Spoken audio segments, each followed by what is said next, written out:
충전 라디오 세상. 안녕하세요. 아나운서 조혜린입니다. 지역의 특산물을 활용하거나 오랫동안 지역민분들 사이에서 사랑받아온 빵집을 순례하는 여행. 여러분 혹시 빵지 순례라고 들어보셨나요? 우리 지역의 특화빵을 떠올려보면 순천에는 순천만 칠개빵이 있겠고요. 여수에는 돌산의 갓을 이용한 삼합빵 등이 있는데요. 전라남도가 오는 26일 여수 이순신 광장에서 전남 특화빵을 지역민과 관광객분들에게 선보인다고 합니다. 이 독특한 아이디어로 탄생한 전남 지역의 특화빵을 한자리에서 맛볼 수 있는 행사인데요. 전라남도에 따르면 전남 지역 시군에 약 90여 가지의 특화빵이 있다고 해요. 생각보다 참 다양하다 싶죠. 특화빵의 경우 잘 키워내면 지역 농특산물의 소비에도 도움이 되고 또 관광 상품화 가능성도 있다고 하는데요. 관심 있으신 분들은 오는 26일 전남 특화빵 구경에 나서보셔도 좋겠습니다. 행복충전 라디오 세상, 오늘 현장 취재 동행에서는 여수시에 개장한 산아래 유아숲 체험원으로 가보고요. 명화 감상해보는 시간, 그림 읽어주는 라디오 준비되어 있습니다. 그리고 좋은 책 함께 읽어가는 라디오 북카페 이어가고요. 알아두면 좋을 소비자 정보도 전해드립니다. 오늘 첫 곡으로는 어반자카파의 목요일 밤 띄워드릴게요.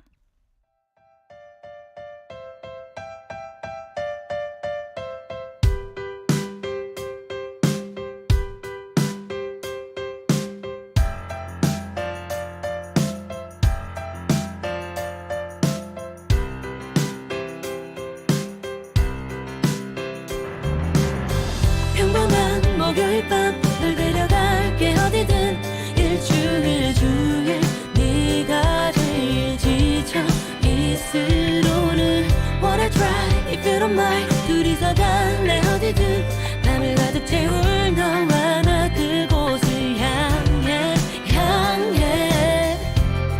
Wherever you are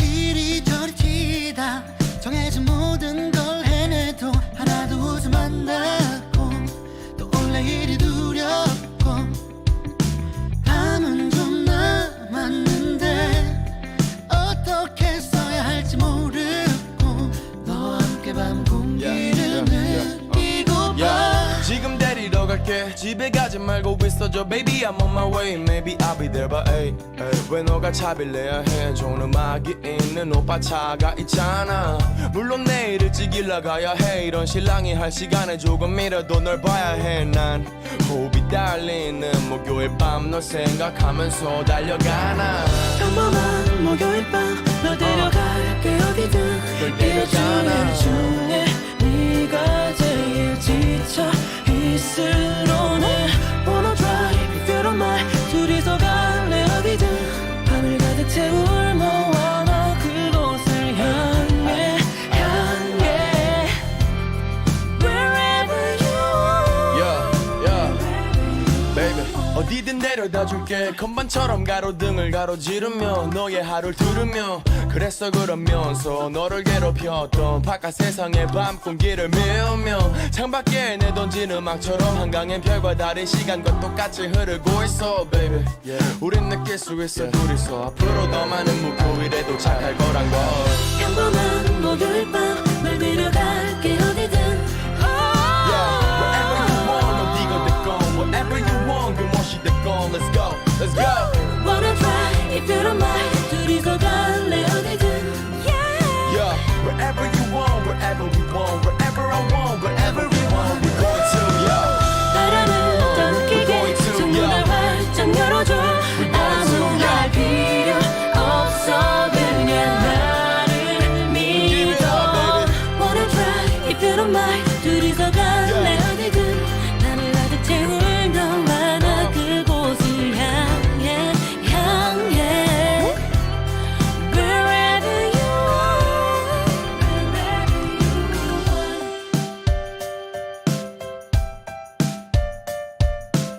Wherever you want, wherever we want, wherever I want, wherever we want, we're going to, yeah.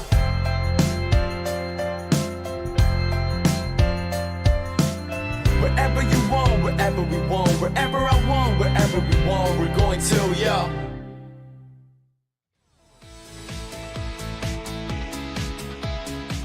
즐거운 만남, 유쾌한 미담, 행복한 웃음. 우리 지역의 정다운 목소리와 함께합니다. 현장 취재 동행. 현장 취재 동행 김희지 리포터 나와 있습니다. 어서 오세요. 네, 안녕하세요. 우리 아이들이 자연 속에서 뛰어놀 곳이 사실 요즘 마땅치 않은데요. 여수시에서 유아숲 체험원이 개장했다고요? 네, 여수시 선원동에서 우리 아이들의 생태학습 공간이자 자연 놀이 공간인 산아래 유아숲 체험원이 현재 개장을 했고요. 지난 7일에 산아래 유아숲 체험원 근처 초등학교와 유치원의 70여 명의 아이들과 함께 준공식을 마쳤습니다. 아이들이 안전하게 놀 수 있는 자연과 함께하는 체험 공간이 생긴 것 같은데요. 이 산아래 유아숲 체험원에 직접 가보니까 어땠나요? 제가 어릴 때는 사실 찾기 어려운 공간이다 보니까 이 숲 체험원이라는 단어가 익숙하진 않았던 것 같아요. 그래서 특히 요즘 우리 아이들에게 인기 많은 이 유아숲 체험원이 궁금했는데요. 일단 입구에 들어서기 전부터 알록달록한 바람개비 그리고 무당벌레 모양의 바람개비로 아이들의 상상력을 자극할 만한 디자인과 조형물이 인상 깊었고요. 아이들에게 도심 속 작은 즐거움과 힐링의 공간이 될 것 같다는 생각이 들었습니다. 유아숲 체험원이 생각보다 더 좋았던 것 같은데요. 어떤가요? 좀 체험 공간 같은 게 많이 있었나요? 네, 일단 체험 공간으로는 하늘숲, 놀이숲, 모임숲 이렇게 세 가지의 공간으로 구별돼 있었는데요. 네. 하늘숲은 아이들을 위한 짚라인이 마련돼 있어서 제가 특히나 궁금해했던 공간인데요. 유아숲 체험원에서 가장 높은 곳에 이 하늘숲이 위치해 있어서 이래서 하늘을 나는 기분을 느낄 수 있는 하늘숲이구나를 느꼈고요. 하늘숲에서 여수시 선원동이 한눈에 내려다 보이기도 했습니다. 그리고 놀이숲은 밧줄을 이용해서 체험하는 공간이었고요. 모임숲은 자연과 아이들이 교감할 수 있는 체험 공간입니다. 이 밖에도 각각의 공간마다 체험 시설인 숲슬라이더, 모래놀이터, 유아 산림욕대, 전망테크가 있어서 아이들에게는 정말 종합 선물 세트 같은 공간이었습니다. 그리고 또 우리 아이들을 위한 체험 공간이다 보니까 또 안전에도 신경을 많이 썼을 것 같아요. 어떤가요? 네, 모든 장소의 안전이 제일 중요하겠지만 우리 아이들이 체험할 공간이니만큼 더욱더 안전이 중요하다고 생각하는데요. 일단 이용 안내판이 곳곳에 있어서 주말에 가족들이 개인적으로 이용을 할 때도 편리하게 이용할 수 있겠다는 생각이 들었고요. 체험 공간인 하늘숲에 갈 때 제 생각보다 높은 곳에 있어서 사실 운동을 전혀 하지 않은 저는 좀 힘들게 올라갔는데요. 올라가거나 내려갈 때 하늘숲 산책길이 아이들에게 위험할 수도 있겠다는 생각이 들었지만 또 미끄럼 방지가 잘 되어 있어서 보기보다 안전하다고 느꼈고요. 네. 체험원을 관리해주는 분도 계셨고 안전을 위한 CCTV도 있어서 아이들이 안심하고 이용할 수 있는 공간이라는 생각이 들었습니다. 이 학교와 유치원에서도 물론 많이 오지만 주말에 우리 아이들 데려와서 안심하고 체험해도 좋을 것 같습니다. 또 산아래가 이 숲 체험원 이름인 것 같은데요. 이 산아래라는 이름이 가지는 뜻이 있을까요? 산아래라는 이름을 들었을 때 산 바로 아래를 뜻하는 의미인지 아니면 또 다른 의미가 있는지 궁금했는데요. 네. 산 밑에 체험원이 있어서 산아래라고 하기도 했고 또 아이들이 부르기 편하게 받침 없이 만들었다고 합니다. 그리고 이 산아래가 날개 잃은 천사와 같은 뜻과 또 이탈리아어로는 치유라는 의미도 있어서 또 공모를 통해서 선정하게 됐다고 하는데요. 산아래 유아숲 체험원에 대해 여수시 산림과 오훈아 팀장에게 들어보시죠. 산림과 산림휴양팀장 오은하입니다. 하늘의 유아숲 체험원은 아이들이 자연을 통해 마음껏 뛰어놀 수 있는 놀이공간입니다. 우리 시에서는 권역별로 생활권 주변 숲에 접근이 용이한 곳을 선정하여서 언제든지 아이들이 숲으로 달려갈 수 있도록 이번에 조성을 하게 되었고요. 주중에는 유치원이나 어린이집 숲 프로그램을 운영하게 될 것 같고요. 주말하고 휴일에는 가족 단위로 아이들이 자유롭게 시설을 찾을 수 있도록 그렇게 할 예정입니다. 직원들끼리 공모를 해가지고요. 찾아보니까 산아래라는 뜻이 날개 잃은 천사라는 그런 의미가 있다고 하더라고요. 이탈리아어로는 치유한다라는 뜻도 있어서 산아래로 저희가 명칭을 정하게 되었습니다. 그러면 이 산아래 유아숲 체험원에 숲 프로그램이 따로 마련되어 있는 건가요? 네, 내년 2월까지는 별도의 예약 없이 이용할 수 있는데요. 3월부터는 이 숲 프로그램을 평일 오전 10시부터 오후 3시까지 어린이집과 유치원을 대상으로 운영할 예정이라고 합니다. 그럼 이번 산아래 유아숲 체험원 이외에도 좀 여수의 유아숲 체험원 같은 게 있을까요? 네, 사실 산림청에서는 숲을 시민들과 공유하고 아이들을 위한 공간을 마련하기 위해 특별히 노력하고 있는데요.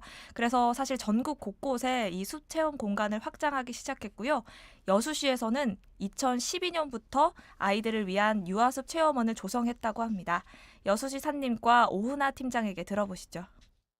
저희 유아숲 체험원은 여수시에서 운영하고 있는 곳은 위평 산림욕장 시민들이 많이 찾죠. 최초로 저희가 조성을 해서 전문 선생님들이 다양하게 프로그램을 연중 운영하고 있고요. 소라 가사리에 YMCA라는 곳이 있습니다. 저희가 또 유아숲 체험원을 두 번째로 조성을 했고요. 그쪽 인근에 어린이집과 유치원에서 현재 많이 이용하고 있습니다. 올해는 현재 지금 연말까지 예약이 다 찬 걸로 알고 있고요. 잘 운영하고 있는 중입니다. 산림청에서 이제 숲을 시민들하고 공유하고 아이들의 놀이공간을 제공하는 그런 신규 시책 사업이 있었는데 이걸 우리 시에서도 하면 좋겠다 해가지고요. 저희가 2012년부터 위평 산림욕장을 조성하고 좀 전국적으로도 상당히 많이 조성되었고 확장되고 있는 사업 중에 하나입니다. 저희 숲 프로그램은 교육을 받으신 전문 선생님들이 1년 동안의 프로그램을 짜서 주로 이제 어린이집이나 유치원 초등학교도 선착순으로 예약을 해드리고요. 자연에서 날 수 있는 뭐 나무라든지 솔방울, 돌 등 이런 것들을 최대한 이용을 해가지고요. 아이들이 직접 자기들이 창의적으로 뭔가를 만들어보고 표현해보는 그런 프로그램입니다.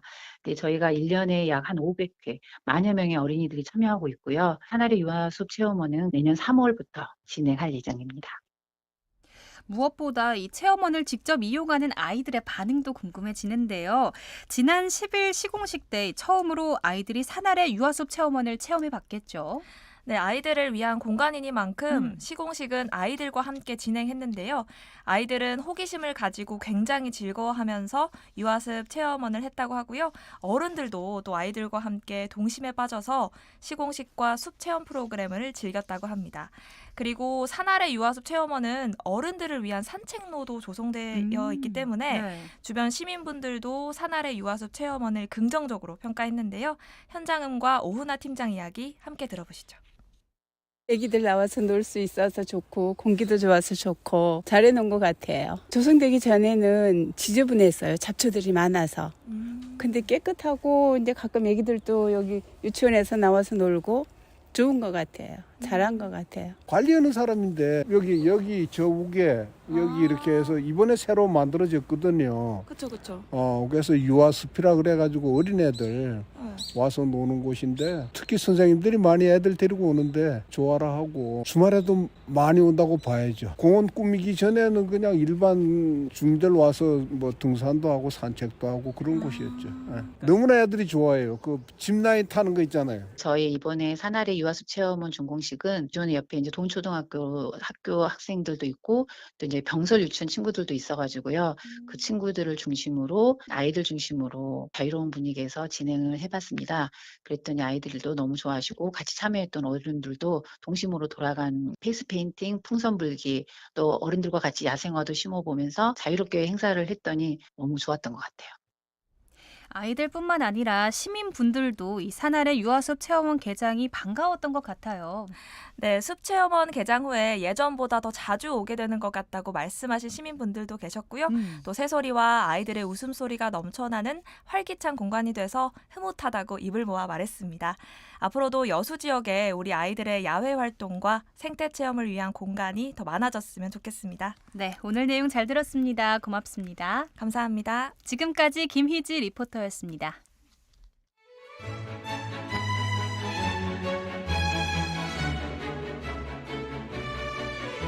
화가와 미술에 대한 뒷이야기를 유쾌하게 들려드립니다. 해설이 있는 명화 이야기, 그림 읽어주는 라디오. 명화 속 숨겨진 이야기를 쉽고 재밌게 들려드리는 시간, 그림 읽어주는 라디오, 오윤종 미술작가와 함께합니다. 안녕하세요. 네, 안녕하세요. 11월 한 달간 프랑스 인상주의 화가들을 만나보고 있는데요. 네. 오늘이 그 마지막 시간입니다. 네. 네, 오늘 어떤 작품을 만나볼까요? 네, 오늘 마지막 시간이라 프랑스 인상주의 마지막까지 함께한 피에르 보나르라는 작가와 함께할 텐데요. 네. 오늘은 보나르의 작품 고양이와 함께 있는 여인이라는 작품과 함께 하겠습니다. 이 시간을 통해서 11월 한 달 동안 좀 인상주의 화가의 작품들을 많이 감상했는데 네. 작품들이 그렇게 감상하기에 어렵고 난해한 작품들은 아니었던 것 같아요. 네, 맞아요. 그래서 또 사람들의 사랑을 많이 받는 작품들이 많이 있고요. 우리에게 잘 알려진 화가들이 또 많이 있는 것도 사실인 것 같습니다. 네. 특히 프랑스 화가들을 소개하다 보면 인상주의 관련 화가들이 정말 많아요. 그래서 오늘은 피에르 보나르라는 화가인데 이분은 인상주의 처음과 마지막을 함께 했지만 네. 인상주의에 반하는 반인상파 화가예요. 인상주의라는 단어 앞에 반이 붙었는데요. 반인상주의 화가라면 인상주의에 반대하는 성향을 가진다 이런 의미일까요? 네, 맞아요. 나비파라고 불리는 그룹인데 폴 고갱 아시죠? 고흐 네, 고갱할 때 그럼요. 고갱의 영향을 받은 폴 세르지에라는 화가가 있었어요. 근데 이분이 파리에 있는 젊은 화가들을 모았어요. 근데 이 화가들의 성격은 정말 당시에 파격적으로 유행하던 인상주의 화풍에 대해서 실증과 염증을 느끼는 전위적인 그룹의 화가들이었어요. 네. 그래서 그분들이 모여서 만든 파가 나비파라고 불리는 화파인데 날아다니는 곤충 나비가 아니라 아니군요. 네, 히브리어로 네. 그 예언자라는 의미를 갖고 있어요. 그래서 예술의 종교적인 의미를 함께 불러들인 화파라고 할 수 있어요.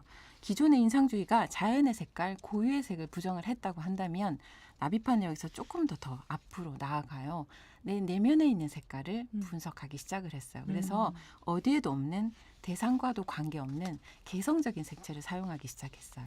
그렇군요. 오늘의 작품 피에르 보나르의 고양이와 함께 있는 여인인데요. 네. 라디오로 들으시는 분들 중에 작품이 궁금하신 분들은 유튜브 순천 KBS 라디오 들어오시면 지금 바로 확인하실 수 있습니다.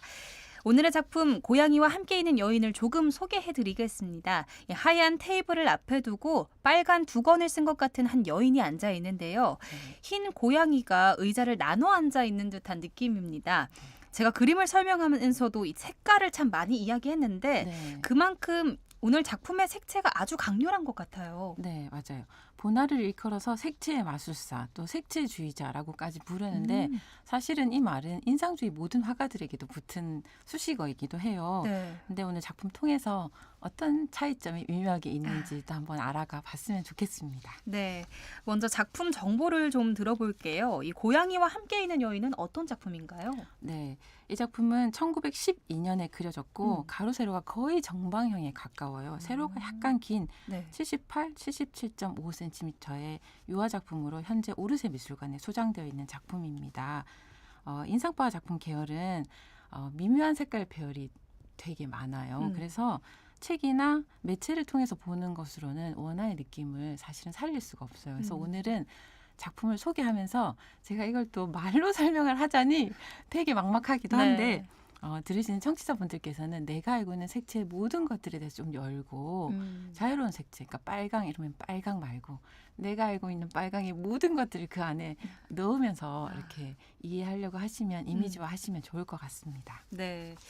오늘 저는 작품을 보면서 이 하얀 고양이와 하얀 테이블이 눈에 띄었거든요. 네. 그래서 이게 참 화사하다는 생각이 들었는데 동시에 여인의 모습은 반대로 좀 어둡습니다. 얼굴이 약간 그늘진 것 같은 여인의 모습이거든요. 네, 화면에 정말 많은 부분에 둥근 테이블이 있어요. 그리고 테이블 뒤로 정면을 바라보고 앉아있는 여인이 있는데 그 여인은 오른손을 살짝 테이블 위에 올리고 있죠. 네. 그리고 그 옆에 말씀하신 고양이가 정말 새하얗게 옆에 있는데 두 발은 테이블 아래로 내리고 두 발은 이제 테이블 위로 올리고 시선이 인물 쪽을 보고 있진 않고요. 그쪽 방향인데 다른 쪽을 약간 셀쭉하게 이렇게 쳐다보고 있는 형상입니다.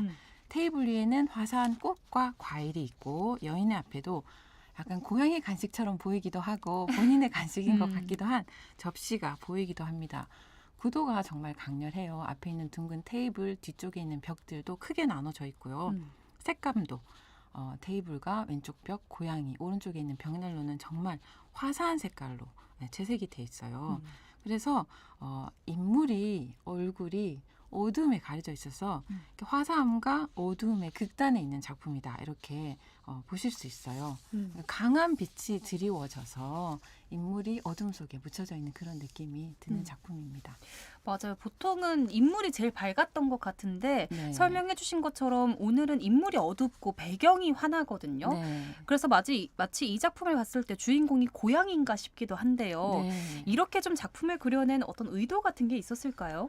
네, 중심인물 여성은 의상도 어둡고 또 모자, 챙에 얼굴이 가려져서 얼굴이 어둡게 나와 있어요. 그리고 한 가지 모자 색깔이 붉은 색깔이죠. 네. 배경색도 붉은 색깔인데 거의 비슷하게 이렇게 문질러 칠해버려서 인물의 입체감을 없이 만들어버렸어요. 근데 거기에 비해서 인물 가에 둘러싸고 있는 환한 색깔 빛들은 상대적으로 대비가 돼서 더 인물을 어둡게 만들어요. 근데 인물을 자세히 보시면 웃고 있거든요. 미소를 짓고 있는데 네, 색채 때문에 그런지 이렇게 네. 밝은 느낌이 들지 않고 약간 음울한 그런 느낌을 받을 수도 있어요. 이 여인은 보나르의 부인인 마르트라고 하는 여인입니다. 가상의 인물인가 보다 싶었는데 보나르의 아내였군요. 네. 이 부인의 얼굴을 이렇게 어둡게 그려내면 좀 아내가 서운해하지 않았을까 싶기도 한데요. 네. 혹시 둘 사이에 어떤 문제 같은 게 있었을까요? 그렇진 않고요. 네. 부인이 평범하지는 않았어요. 보나르가 부인을 그린 그림이 384점에 이르러요. 그리고 이것은 이제 부인이 주로 모델로 등장하는 것이고 조그맣게 들어가 있는 그림들은 거의 모든 작품이라고 보셔도 될 정도로 많이 들어가 있는데 그림 속에 있는 보나르의 부인은 정말 항상 늘 소녀 같은 모습으로 등장을 해요. 부인과 30년을 동거하고 거의 60세 가까울 때 결혼을 했거든요. 근데 부인은 좀 정상적이지 못했어요. 몸도 마음도 허약한 그런 체질이었어요. 부인이 몸이 허약했다면 실제로 어떤 질환을 앓고 있었던 걸까요? 네, 선천적으로 폐질환을 갖고 있기도 했는데 그것보다 문제는 정신질환이었어요. 피해망상, 강박, 신경쇠약 등 이렇게 정신적인 문제들이 좀 있어서 친구들이 오면 갑자기 소리를 지른다든지 불편하게 신경질적으로 대하기도 하고 그렇게 살다 보니 아마 당연히 보나르도 삶이 그렇게 이렇게 낙천적으로 평온하진 않았었을 것 같아요. 그런데 보나르는 부인이 주는 이 위기감이 창작 욕구를 늘 자극한다. 이렇게 이야기를 했다고 합니다. 네. 천생 영분이죠. 그러네요. 이런 분을 만나요. 네. 그리고 보나르 작품 앞에서 말씀드렸듯이 부인을 소재로 한 작품들이 되게 많고요. 그것 이외에도 정물, 풍경, 자화상 등이 대부분이에요. 근데 실내 풍경도 자신이 살고 있는 속한 실내 풍경이고 부인이 차를 마시거나 목욕을 하거나 일상을 살아가는 소소한 이야기들로 채워져 있어요. 이렇게 개인적인 은밀한 사적 공간에서 일어나는 일들을 기록하듯이 그림을 그리는 화가들을 앵티미스트라고 부르는데 네. 피에르 보나르는 대표적인 앵티미스트 화가예요. 그러니까 비슷한 구도, 같은 장면들을 관찰하는 입장에서 조금씩 변화하는 것들을 섬세하게 또 보나르 특유의 색채와 구도 감각을 가진 작품들로 표현이 되죠.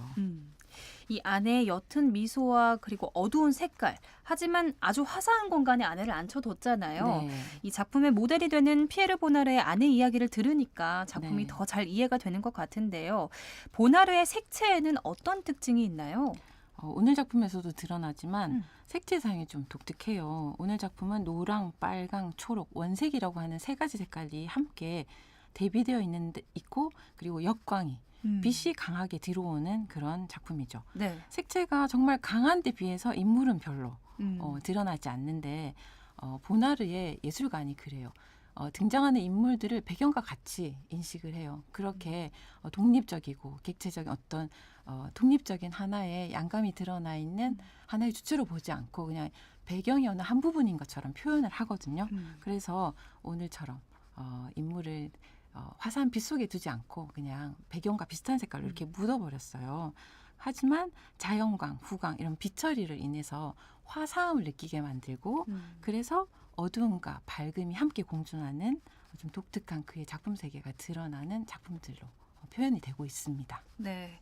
그럼 반인상주의 화가로 불리는 피에르 보나르 어떤 예술가였는지도 한번 짚어주시죠. 인상주의 마지막 주자라고 말씀을 드렸는데 네. 마지막까지 인상주의와 함께했던 건 아니고 인상주의에 반대되는 입장에서 네. 함께했었어요. 색채주의자로 기록이 되어 있는 과도기적 예술가예요. 근데 일찍이 성공도 했어요. 처음에는 좀 차분하고 어두운 색깔의 파리 시민들을 묘사를 했었고요. 이후에 마르트를 만나고 나서는 색감이 되게 화사해져요. 그리고 이후 작업에는 후광이나 빛들이 들어오면서 정말 독특한 그의 작품 세계가 펼쳐지기 시작하는데 화가들이 작업을 하는 방식들이 여러 가지가 있어요. 근데 네. 보나르도 약간 독특한 방식을 갖고 있어요. 일기를 쓰듯이 하루에 있었던 일들을 단어로 짧게 적어놨다가 네. 그 단어를 보며 떠오르는 기억들과 또 창작을 오가면서 재편집해가면서 그림을 그려요. 네. 그렇군요. 네. 오늘 작품을 감상하다 보니까 보나르는 자신의 일상의 소소함을 좀 캔버스에 담아낸 미술가가 아닐까 그런 생각도 드는데요. 네. 그런데 피카소는 네. 보나르에게 얼치기 화가다 이렇게 좀 되게 호평을 했어요. 네. 좀 그럴 수도 있는 게 이때가 전쟁의 시기였어요. 내전도 많았었고 국가적으로 여러 가지 혼란한 시기인데 자신의 개인적 일상에 주목을 하면서 고립되어서 이제 조용한 자신의 평안한 일상을 그려내는 보나르가 아마 화가로서 미치지 못한다고 생각했던 것 같아요. 그런데 또 보나르는 보나르만의 예술 세계가 있잖아요. 네. 그 안에는 주인공이 되는 부인이 늙지도 않고 정말 평안하게 햇살을 등지고 고요한 보나르 앞에 존재하는 영원한 인물로 표현이 돼요. 그러니까 보나르 작품을 보시다 보면 박제된 시간 안에 갇혀 있는 그런 느낌을 되게 많이 받아요. 네. 오늘 피에르 보나르 만나보셨으니 기억하셨다가 작품들 한번 쭉 훑어보시면 정말 독특하고 재미있는 작품을 또 만날 수 있는 기회가 될 수 있을 것 같습니다. 네, 오늘 피에르 보나르의 고양이와 함께 있는 여인 만나봤습니다. 오늘 말씀 잘 들었습니다. 고맙습니다. 네, 고맙습니다. 지금까지 그림 읽어주는 라디오 오윤종 미술작가와 함께했습니다. 저희는 노래 한 곡 듣겠습니다. 볼빨간 사춘기의 나비와 고양이.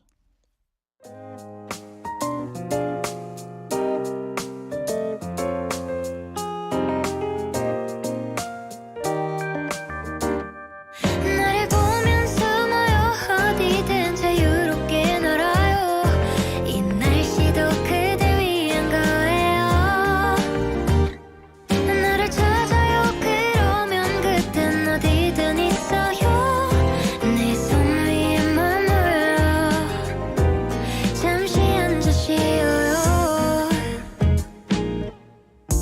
몰래 몰래 그대를 보아요 사랑스런 날개 그댄 어디서 온 건가요 말하지 못한 채 나 손을 뻗어요 보랏빛 날개 그대는 달아요 내 맘이 그런 것처럼 그대 맘이 그런 것처럼 yeah. 나를 보면 숨어요 어디든 자유롭게 놀아요 이 날씨도 그대 위한 거예요 나를 찾아요 그러면 그땐 어디든 있어요 내 손 위에 머물러 잠시 앉아 쉬어요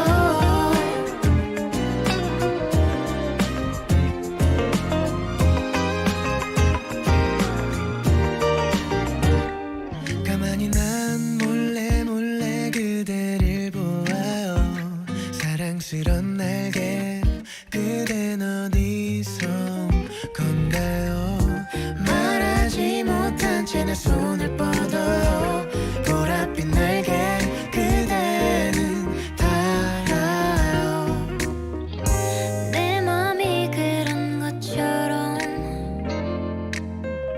그대 맘이 그런 것처럼 yeah. 나를 보면 숨어요 어디든 자유롭게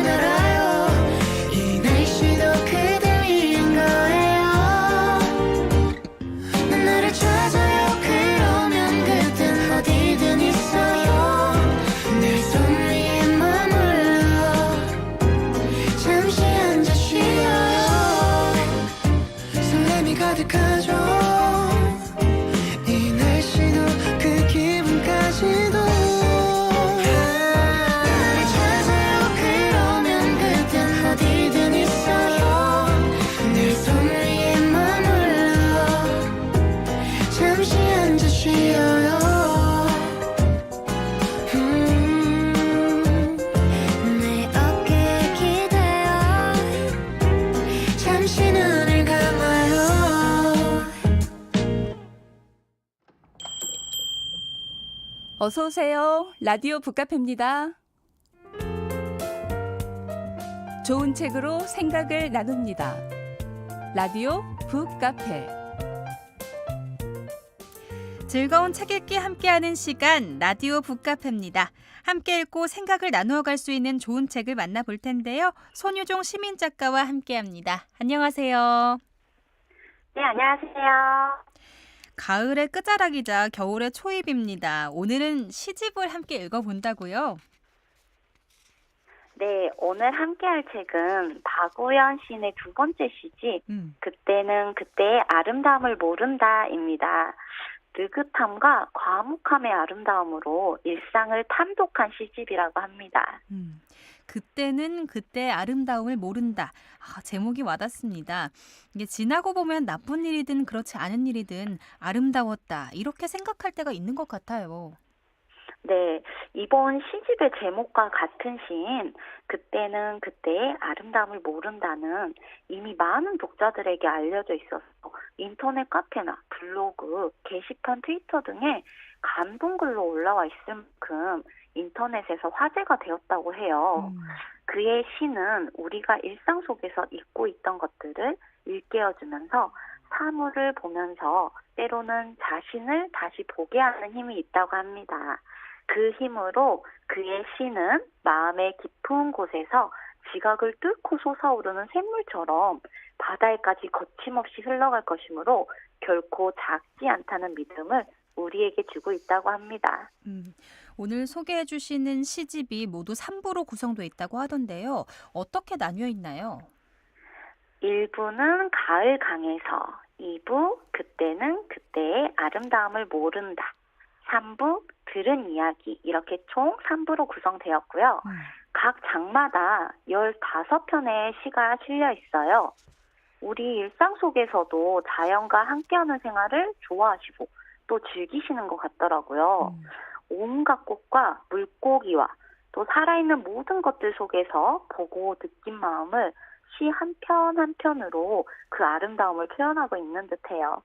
살아있는 모든 것들을 시로 옮긴 작가라고 소개를 해주셨는데 이 박우현 시인에 대한 소개도 좀 해주시죠. 네, 박우현 시인은 대구에서 태어나서 평생 대구에서 살고 계신다고 해요. 경북대 사범대 국어교육과를 졸업하고 같은 학교 교육대학원을 졸업해서 교단에서도 아이들을 가르쳤었다고 합니다. 사람의 문학, 녹색 평론을 통해 작품 활동을 시작한 이후에 여러 지면의 시와 산문을 발표했고요. 알고 싶은 것은 너무 많고 아는 것은 너무 없지만 식물과 민물고기에 특히 관심이 많다고 해요. 또 그러나 후회는 하지 않았다. 란 시집도 있답니다. 네. 그런데 박우현 시인이 실제로 그때는 그때 아름다움을 모른다는 것을 좀 깨닫는 순간이 있었다면서요? 네, 지금까지 진달래와 산철쭉을 제대로 구분하지 못해서 가슴이 답답했는데 산에 오르니 문득 한눈에 그들의 차이가 눈에 들어왔다고 해요. 네.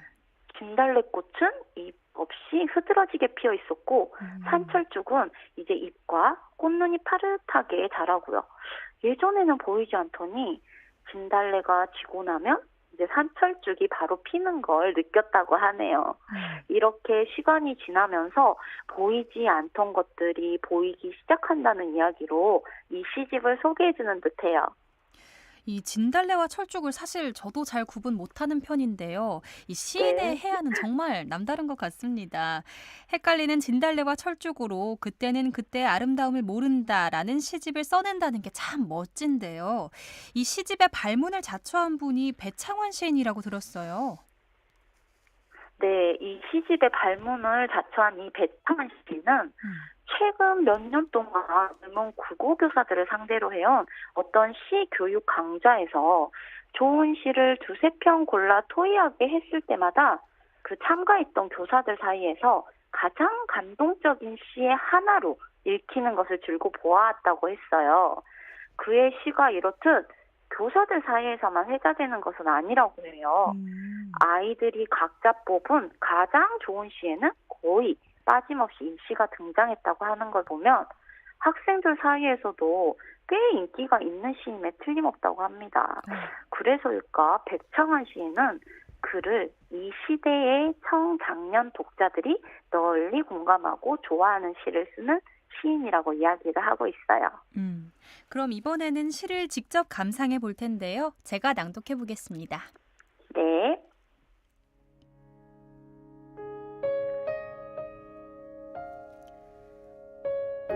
꺽지.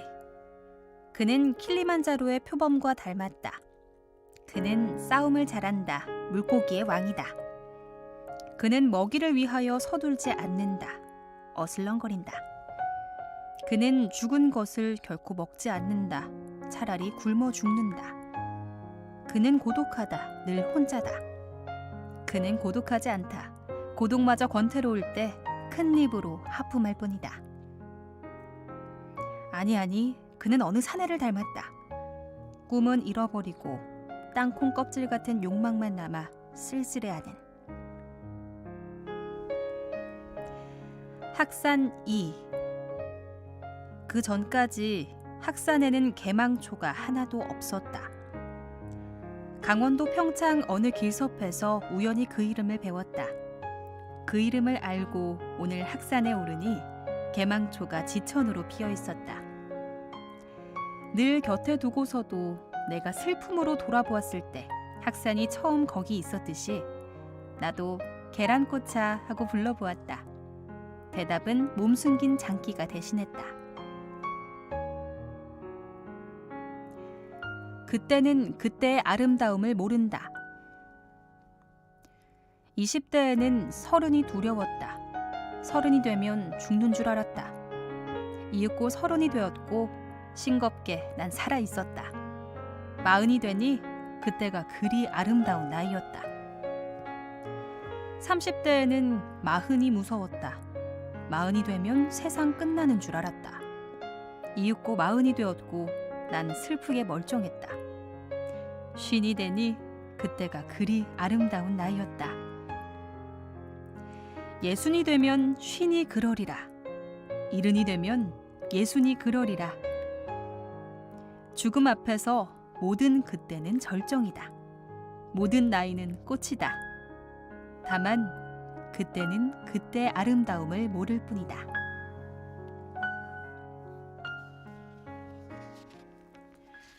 모두 3편의 시를 낭독해 드렸는데요. 이 표제작인 그때는 그때의 아름다움을 모른다에서 이 죽음 앞에서 모든 그때는 절정이다. 이 표현이 정말 압권인 것 같아요. 저도 그 시국을 였는데요. 네. 점차 나이를 먹어가는 청춘 그리고 그 청춘을 지나 40, 60에 다다른 많은 인생들이 지난 젊은이들을 희생하면서 느낄 수 있는 공감이 깊이 때문일까요? 20대, 30대, 40, 50, 60, 70 연령대별로 자신의 나이에 대해 느끼는 감정과 하루가 다르다는 것을 시인은 꼭 실현해요. 많은 이들의 공감을 불러일으켰어요. 이 박우현 시인의 이상도 보통 우리가 크게 다르지 않은 것 같은데요. 네. 그의 깊이 있고 따뜻한 눈으로 아지않은 아주 농같은 입이 되는 듯해요. 그에게 속한 오늘 하루는 보다 더 자세히 읽히고 되는 것 같습니다. 오늘 박윤현 시인의 시집 그때는 그때의 아름다움을 모른다를 함께 감상해 봤는데요. 이 손효정 작가님께서는 어떻게 읽어가셨나요? 네, 박우현 시인을 아시는 분들은 그의 시가 그를 꼭 닮았다고 느낀다며 자기 시를 꾸미기 좋아하는 시인들과는 다르게 꾸밈없이 솔직하게 쓰는 시인이라고 해요. 시를 읽다 보면 투박하고 아주 날카롭게 날리는 시인의 외침도 들리는데요. 정말 꾸밈없이 거침없이 쓰시는구나라는 생각과 시인의 모습이 비춰지는 느낌이었어요. 그의 시가 갖고 있는 그 진정성과 그의 시 세계가 우리에게 가슴 뭉클한 그 무엇을 주기 때문이라고 많은 사람들이 생각하는 것 같아요. 우리가 평소에 잊고 사는 것들에 대해서 관심 갖지 못하고 지나치는 것들에 대해 다시금 생각해 볼 수 있는 시간이었답니다. 네, 오늘도 좋은 책 이야기 잘 들었습니다. 고맙습니다. 네, 고맙습니다. 지금까지 손효종 시민작가와 함께했습니다. 앞서 코너 진행하면서 전화 연결 상태가 일부 좋지 않았습니다. 시청자 여러분들의 양해 부탁드립니다.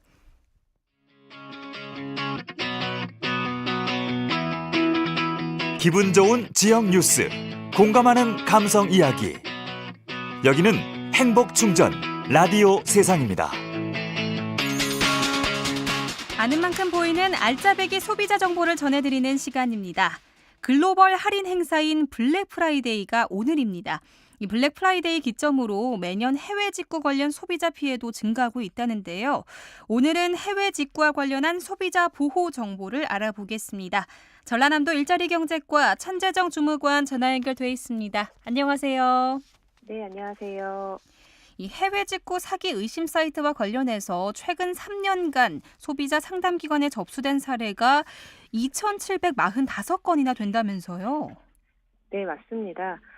해외 직구 사기 의심 사이트에서 소비자들이 주로 구입했던 품목은 의류와 신발이 38%로 가장 많았고요. 가방이나 선글라스 등이 18%였습니다. 주로 패션 관련 품목이 절반 이상을 차지하고 있는 것인데요. 주로 중국 광군제나 미국의 블랙 프라이데이와 같은 글로벌 대규모 할인 행사의 영향으로 11월부터 1월까지가 전체 상담 접수의 47%를 차지했고요. 야외 활동이 많아지는 5월과 6월에는 14% 정도 접수되고 있었습니다. 이 해외 직구 사기 의심 사이트는 주로 어떤 경로를 통해서 소비자에게 노출되나요?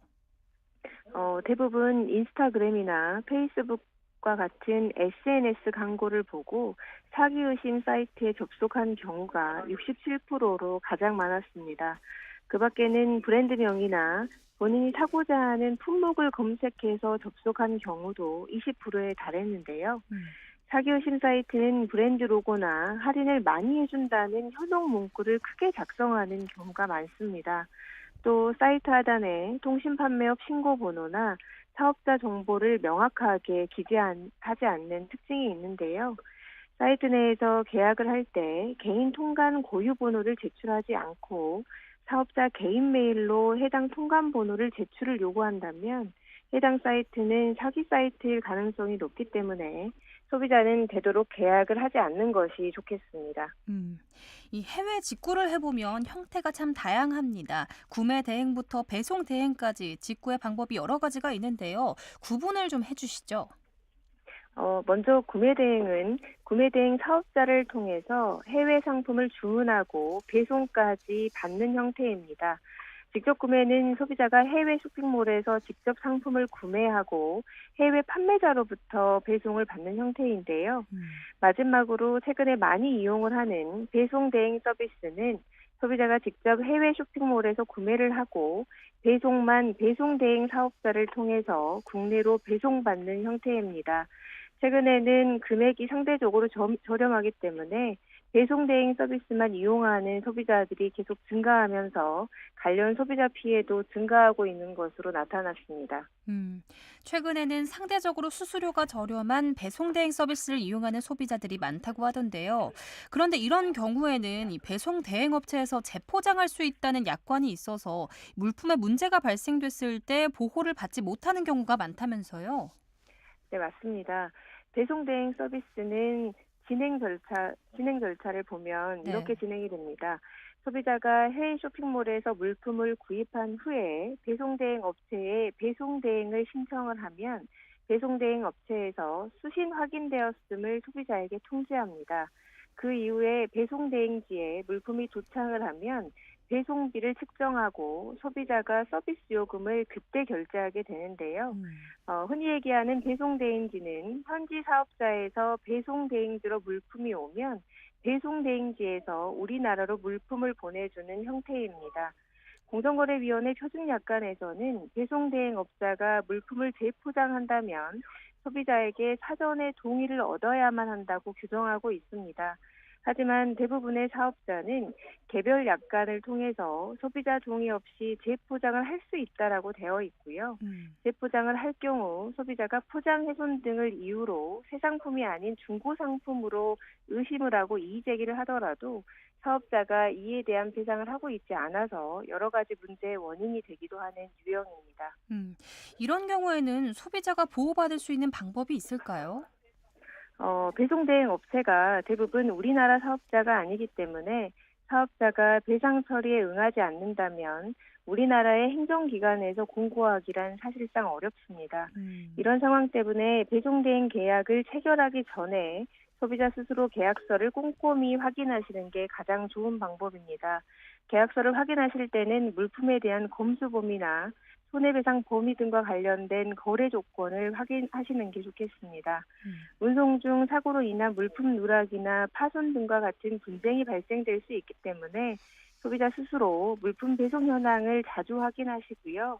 보험 등을 가입해서 문제가 발생이 됐을 때 보험 처리를 하는 것도 좋은 방법이겠습니다. 이 문제 없이 배송이 되어 온다면 좋겠지만 파손 등과 관련된 문제가 발생한다면 일단 배상을 받기까지의 과정이 수월하지 않겠네요.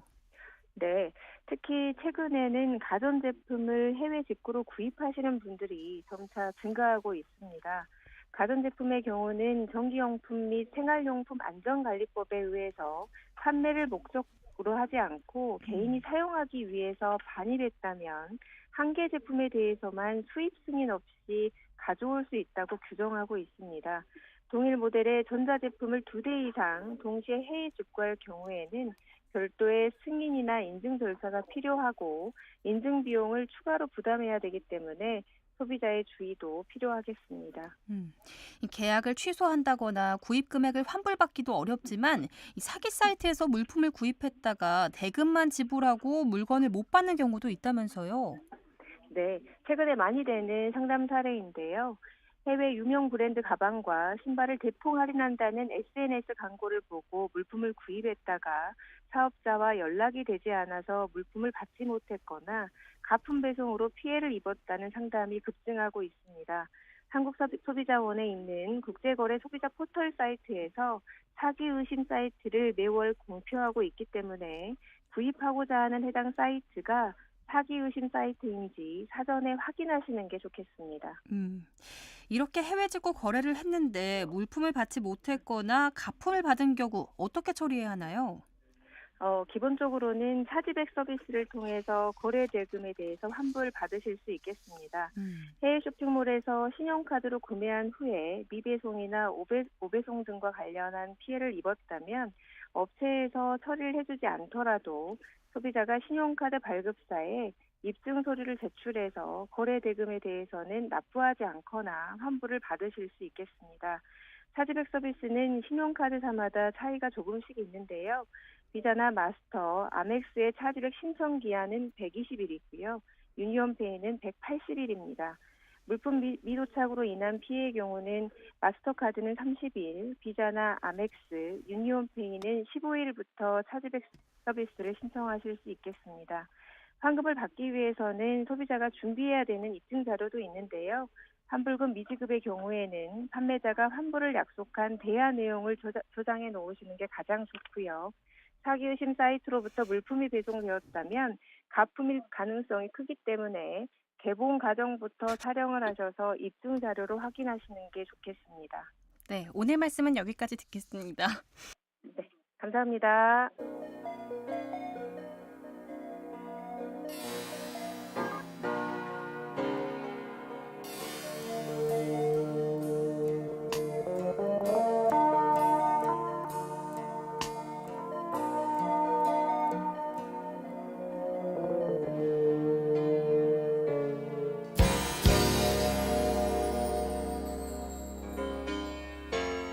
그대 떠난 여기 노을진 산마루턱엔 아직도 그대 향기가 남아서 이렇게 서 있어 나를 두고 가며 얼마나 멀리 가려고 그렇게 가고 싶어서 나를 졸랐나 그대여 나의 어린애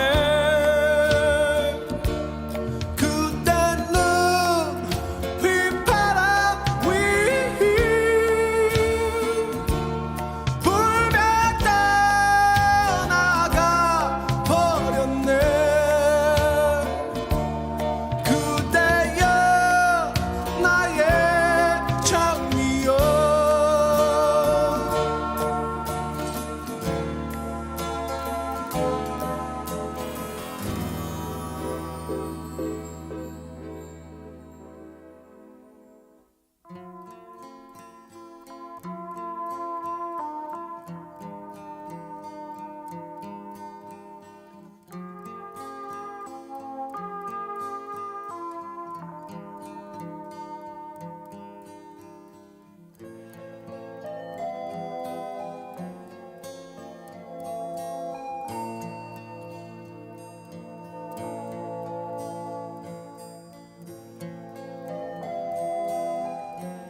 곁을 떠나갈 적엔 그래도 섭섭했었나 나를 보며 눈물 흘리다 두 손 잡고 고개 끄덕여 달라 하기에 그렇게 하기 싫어서 나도 울었네.